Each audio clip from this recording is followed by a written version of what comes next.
Être résilient devrait être implanté dans la tête de l'entrepreneur parce que le parcours ne sera pas facile. Il y aura des moments où tout sera comme vous voulez. Tout va marcher. Tout ce que vous allez toucher va se transformer en or. Mais il y aura également des moments de perte. Il y aura des moments où rien ne marche. Malgré vos efforts, vous allez faire tout ce que vous pouvez faire, mais rien ne va marcher.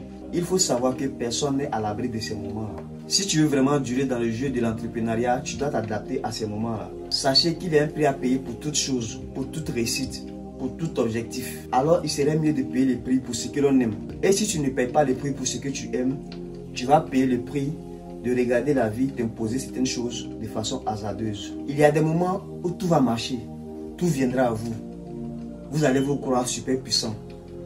Ces moments font croire qu'on maîtrise vraiment le jeu, alors qu'on ne maîtrise pas le jeu. Ça, c'est l'entrepreneuriat. Il y a toujours des hauts et des bas. Il y a des gens qui commencent facilement, qui ont des difficultés en cours de chemin, et après, ils se stabilisent. Il y a des gens qui commencent difficilement, après, ça marche. Il y a des gens qui commencent facilement, et après, rien ne marche. Tout ça, c'est l'entrepreneuriat. Il arrivera peut-être des moments où les choses vont se bloquer. Les clients vont se faire rares, les gens vont douter de vous. Les gens vont vous décevoir, vous allez perdre le contrôle sur certaines choses. Les plans ne vont pas fonctionner comme prévu. Même vos proches vont douter de vous et de vos projets. Plein de choses vont mal tourner. Souvent, ces blocages commencent dans vos vies personnelles et s'étendent jusqu'à votre vie professionnelle. Souvent aussi, ils commencent dans votre vie professionnelle et s'étendent jusqu'à dans votre vie personnelle. Vous devez absolument développer une faculté d'adaptation à ces moments-là. Parce que c'est tout simplement les réalités de la chose. Soyez prêts, soyez préparés.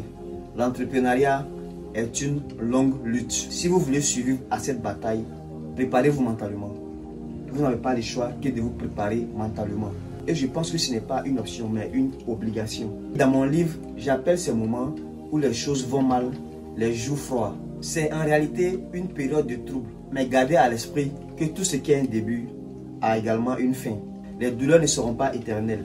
Vous allez certes traverser des moments difficiles par moment, mais dites-vous que les grandes choses demandent beaucoup d'efforts, beaucoup de patience et beaucoup de résilience. Vous allez douter, vous allez vous poser la question parfois de savoir si vous avez vraiment fait le bon choix. Les choses ne seront pas faciles et la vie même est faite ainsi. Vous serez brisé par moments, mais tout cela contribue à votre renforcement mental. Et vous devez apprendre à vous préparer à toutes les possibilités.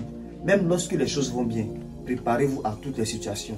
Soyez dans l'anticipation, n'attendez pas que les choses vous surprennent. Si vous souhaitez entreprendre et dormir sur vos lauriers, je vous prie de changer de camp. Parce que les entrepreneurs sont des aventuriers. Et qui parlent d'aventure, parlent également d'incertitude. Traversez vos moments de douleur, d'incertitude dans la sérénité. Si vous êtes vraiment dans la légalité, Dieu ne va pas vous oublier. Alors acceptez, transformez ces moments en expérience, puis en victoire par la suite. Pour finir, restez toujours résilient et courageux, peu importe ce que vous traversez. Car l'heure la plus sombre est celle qui vient avant le lever du soleil. Beaucoup de courage, force à nous et que Dieu nous protège. Cette vidéo est un extrait de mon livre Le pouvoir du déclic. Dans ce livre, je parle du bonheur, je parle du travail, je parle de la connaissance de soi, je parle d'honnêteté, je parle de discipline, je parle du business, je parle du développement personnel, je parle de l'état d'esprit d'un leader. Je vous fais découvrir également la notion de business parent. C'est quoi un business parent? C'est un petit business qu'on met en place souvent pour joindre les deux bouts avant de passer à une autre étape. Dans ce livre, je vous explique clairement comment mettre en place un business parent. Je vous montre quelques business à mettre en place pour commencer rapidement. Je parle également de la motivation, de la construction mentale et tout ce qui va avec. Comment passer d'un petit business à un business solide. Tout ça, j'en parle. Et tout ça, c'est mon expérience. C'est des choses vécues. Et je les transmets avec honnêteté et avec ma dernière énergie. Je pense alors que ça peut être le meilleur investissement pour toi en cette année en tant que jeune entrepreneur.